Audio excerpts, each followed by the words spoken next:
Dropshipping is always still viable. It's just how dropshipping is done is changing. And by that, what I mean is that you can't expect customers to want to wait 4 to 6 weeks for an item, not even 3 to 4 weeks now. Now it's, 1 to 2 weeks sort of max. And that's things because we look at Amazon, especially if you're marketing to America, you can get it within 1 to 2 days or even same day as an example.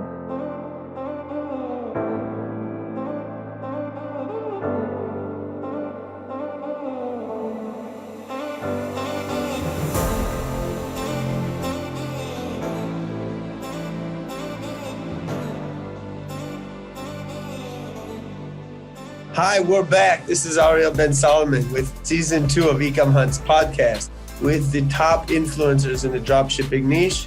And we are very happy to have back Ricky Hayes all the way in Australia. If you didn't catch our first interview with him, we're going to link that below. And of course, we're going to link below also more information if you want to get more information about Ricky Hayes, his course, and what he's about. That will also be there. So welcome, Ricky Hayes. It's good to have you back. Pleasure. Thanks for the opportunity to come back. I hope I wasn't too boring last time. No. I told you last time, people like the intellectual deep take on things, We don't want the superficial stuff, the fluffy stuff that's out there. We don't want the Lamborghinis. Yeah, no Lamborghinis. I've noticed on your channel lately, and not just you, but you've started talking about it, and maybe some other people are picking this up. And we've noticed also a bit of a drop-off in dropshippers a little bit. I don't know, people are getting frustrated, they're leaving. But then there's like this trend to kind of look for something new, look to take it to the next level, which is basically, instead of just dropshipping from AliExpress, looking at the branded option, right? Labeling, building more of a brand. What do you have to say about this in terms of, is the old way of dropshipping, isn't really going to work anymore? Yeah, it's a great question. I get that asked a lot now. My honest opinion is dropshipping is always still viable. It's just how dropshipping is done is changing. And by that, what I mean is that you can't expect customers to want to wait 4 to 6 weeks for an item, not even 3 to 4 weeks now. Now it's, 1 to 2 weeks sort of max. And that's things because we look at Amazon, especially if you're marketing to America, you can get it within 1 to 2 days or even same day as an example. The expectations of customers has increased, and that's partly due to the pandemic where there was a big quantum shift towards e-commerce. So that shift happened. A lot more people moved from brick and mortar to that much faster, traditional retail, I should say. As a result, there's a lot more competitors in the space. Consumers have choice. Consumers know now that they can just type in anywhere. They'll get marketed so much they have absolute choice. And that's how it should be, really. As a result, to business owners, the ones running the actual business, the expectation has increased. So the definition of dropshipping, I say to me, by definition should still exist, but just more now you can't just, like what you were saying, use AliExpress purely. You have to look at things like private suppliers in China that have faster shipping lines. Private label, as you said, is a very popular one where people can basically just go to Alibaba instead of AliExpress a lot of the time and bulk buy a certain quantity, get it private labeled to your business, because that's become very important now. You look at nearly every makeup or jewelry or cosmetics brand, and they're fundamentally selling the same thing if we're looking at cosmetics especially. But what makes it different is that user experience, the box. That's what allows for that long term, because the biggest reason I always say to people, to me, to build a brand over just a dropshipping model is the traditional dropshipping model is just reliant on new customers consistently. You don't really have many returning customers. And that now is becoming so unsustainably unprofitable that you have to look at those returning customers. And the way to do that is good product, good shipping, good customer service fundamentally. So that's why I look at that. Sorry, a bit of a long speech there. You hit a couple of really important points in there. Let's go through that. That first point about branding, a key point there is that to really build value, like a valuable company, you have to go the branded route.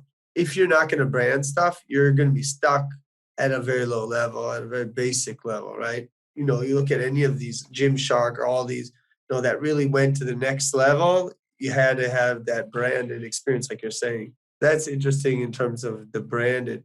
What's your take in terms of how quickly to go to that level. I mean, people are testing because people don't want to buy in bulk, right? I mean, in this, Mm. it's a little bit of a gamble when you start buying in bulk, right? Yeah, it is. But you have also a better chance of succeeding when you do it that way. Yeah, I mean, it's a tough thing to do, I guess, especially if we're talking for those that are trying to get into this business with a limited cash flow capital. Naturally, that's a very tall order. In an ideal world, love it if cash was just unlimited, wouldn't we? And just go and buy and you wouldn't have any problems. But the reality is that most people don't have that flexibility, I guess. You know, they don't have investors like Gymshark where they can just go and buy all of this, right?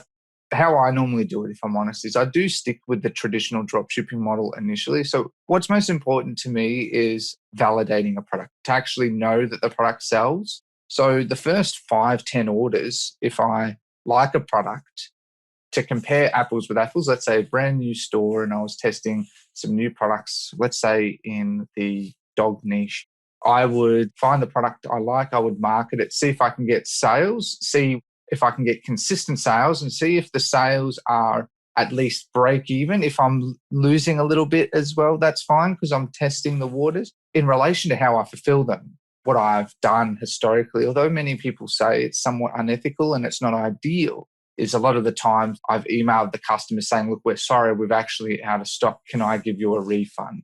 That's been my approach. So as a result, I sort of just take the money as a loss because that's how I've done it. Or I could ship them the item, drop ship, but it'll be a month or so. I personally just prefer the model of just refunding them because now I've got some data and I know the product does have proof of concept. It's usually at that point for me that I will bulk order. I usually bulk order the minimum amount to start with because, again, like what you said in the beginning, you're trying to build those tiny little, I look at it like a staircase. The stairs get progressively larger the higher you go up, but in the beginning, they're tiny little steps. So that's usually how I would do it. And then I'll bulk order and I'll usually find a private supplier. A lot of these private agents actually can store it in their own premises and that too. So I'm still drop shipping, but it's still faster. And then as I continue growing, I look into warehouses in specific regions. Let's say United States, I'll look into a warehouse there as an example. I hope that clarifies that a bit more. Yeah, no, that's great. That's great.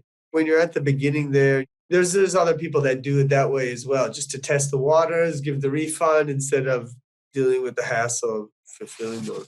To get it really to a point where you're going to be branding a product as well, there's also the question of terms of if you're going to label it or if you're going to custom design. What's your take on this? Because if you're just going to take the exact same product that exists and you're just going to put your brand on it, your box on it, that's going to increase the value right there, like you said before, just by having that different marketing, unique marketing. But then you could take it another level, for example, a cream, right? You have some type of facial cream. You could change the ingredients to something that nobody else has. And also there's that difference of making the product custom. What's your take on doing that? So again, to me, if I were to be honest, I guess based on the individual circumstance, obviously, but in an ideal world, I'd love to customize it. But with customizing, although it sounds good, has a lot of practical implications at times. So generally, the first thing I would do is I'll just try and white label the product. That's what most people generally do. Is I will either try and get my logo stamped on the product itself, a box with the product as an example. The box with the product is usually the route that I generally take the most. I do also get the logo on the actual product itself as well, which is what a lot of people do too.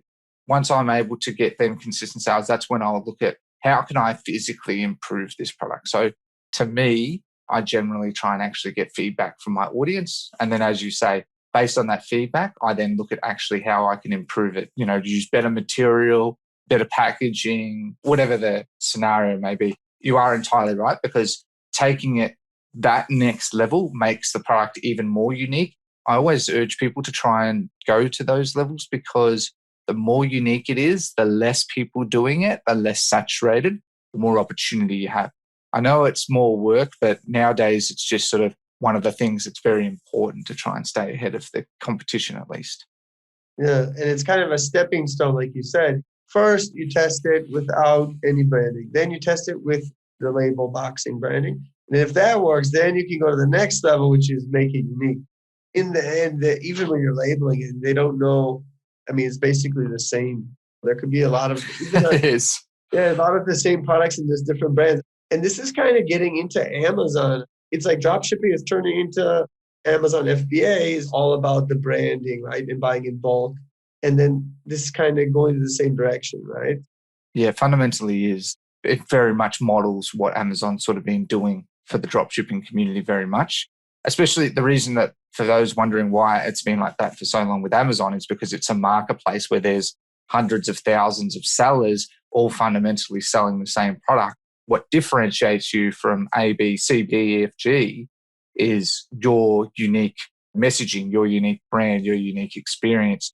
Those things you can always control more than your competitors can. It's a good thing that dropshipping sort of modeling it, in my opinion, because then customers just get an overall better experience in an ideal fashion. Do you ever running your products on multiple platforms, Amazon and your store, Facebook and Google, and you're just doing everything? I know you're a real fan of YouTube ads and Google as well, but yes. So I've used Amazon. I found it's a bit of a pain at times with the sort of fulfillment process, like integrating it into Shopify because you have to have a US store and I'm from Australia. So they're like, nah, we're going to make your life hard. So if you're an American merchant, it's much easier because you've got that native integration. I've personally not put a huge focus on it though, because these other platforms, you don't control the journey as much. I know that these platforms have their benefits because if I'm honest, I use eBay, Amazon, Etsy. Etsy is a very good one too, for those wondering. But they'll never be my focus points because the reason that I've always gone down the Shopify path and why I say to most people is you control it. You have more control. It's yours. Whereas on Amazon, you could be shut down. Amazon, you can't control your email marketing. Same with these sort of other ones. It's always my strong recommendation to take that more in-house. More work, more pain, usually better long-term.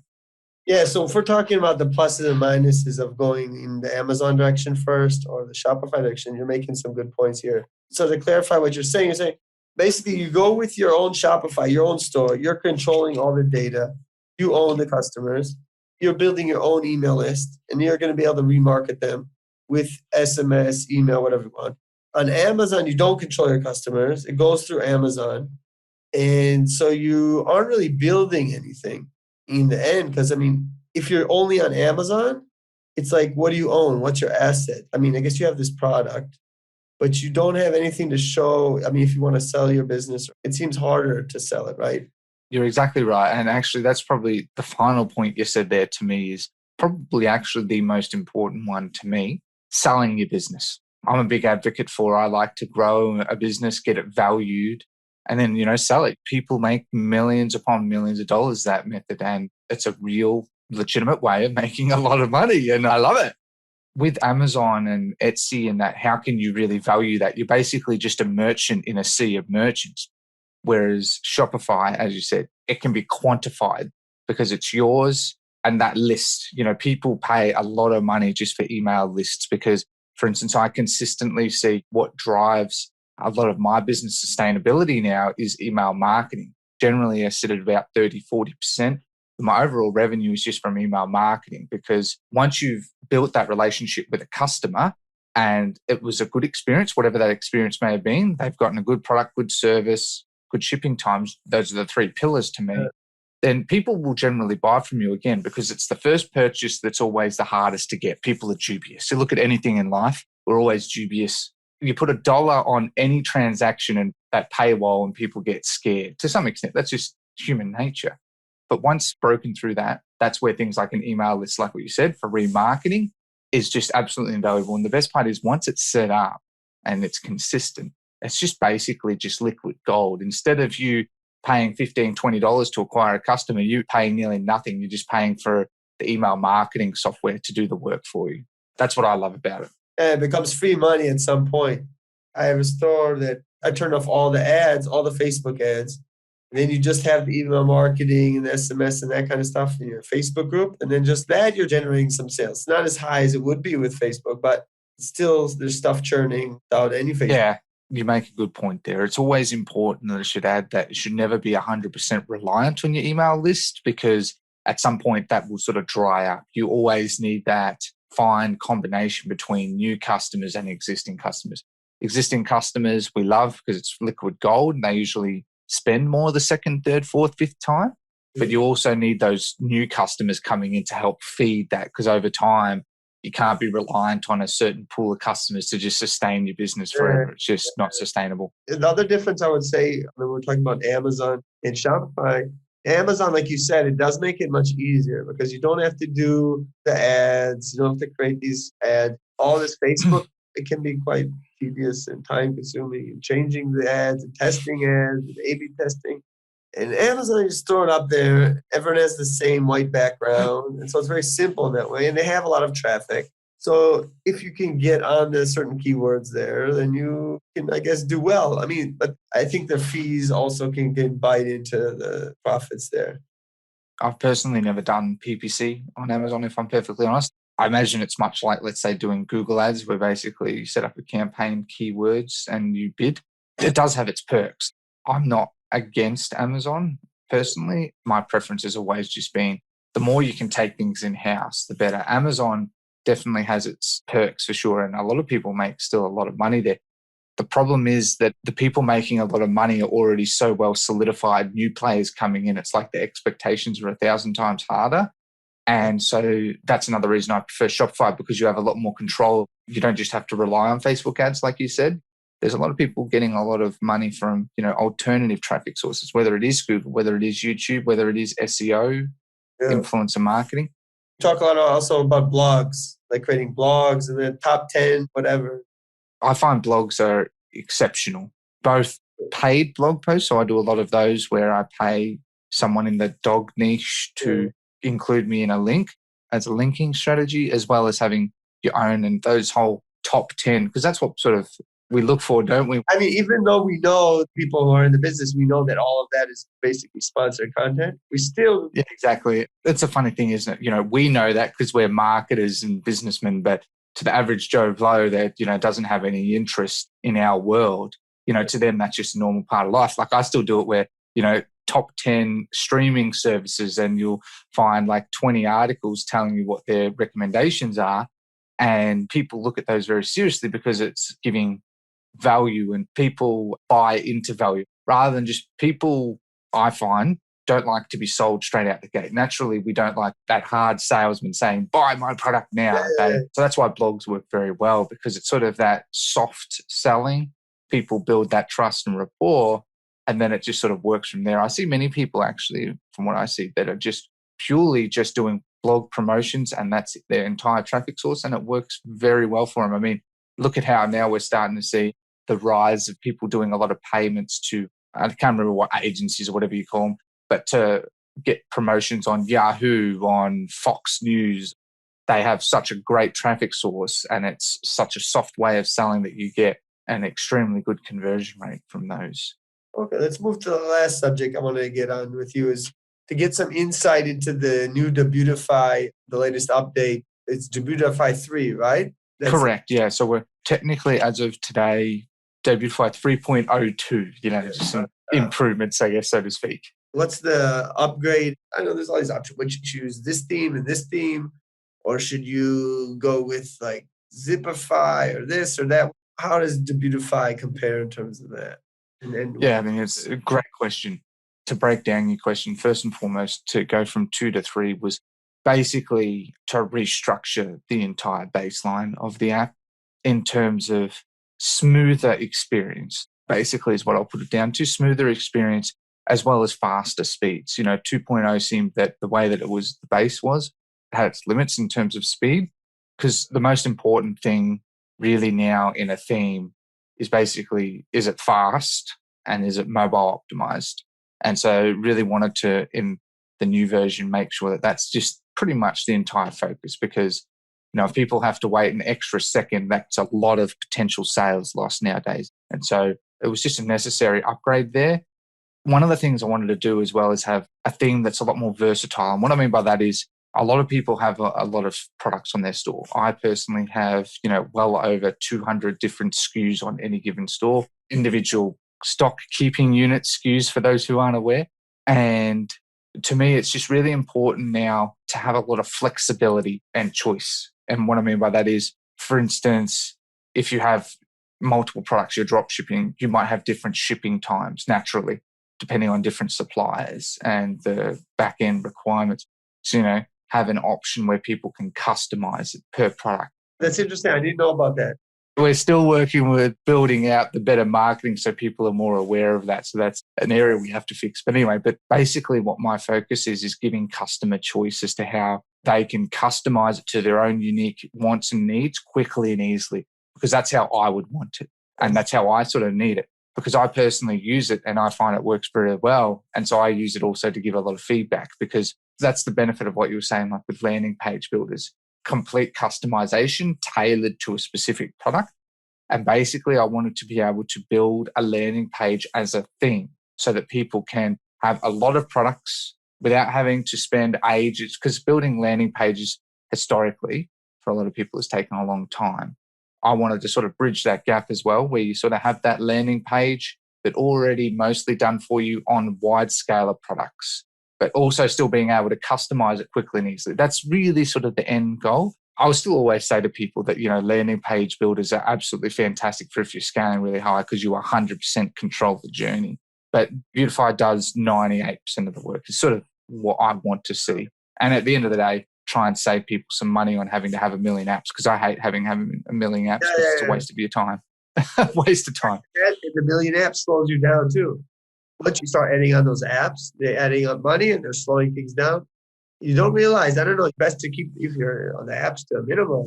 I mean, it's the best way if you can get some type of theme, I guess, where you don't have to barely add anything. Yeah, well, I mean, that's the annoying part for me. Like I've gone through historically, like the more apps you have, the more you have to keep updated, because, all these apps and that naturally they change and stuff too. Integrations, new features, various things that happen. And the biggest thing, as what you're sort of saying to me, is that the more apps you generally have, although it sounds good to help with personalizing your brand, it really slows down your store. I found that out the hard way when I remember in my early days, I had like 17 apps and my load times for my store was like 17 seconds. I'm like, why am I not getting sales? I'm like, that's why. No one wants to wait 17 seconds for a web page to load. That's ridiculous. This was a great interview. I think people are going to get a lot of value. We're going to put the link for your YouTube channel, so you got to check it out. His stuff is deep. You're not going to get Lamborghinis on his channel. I don't have a Lamborghini, no. I know that. The value's there. It's real. It's authentic. I like the word authentic.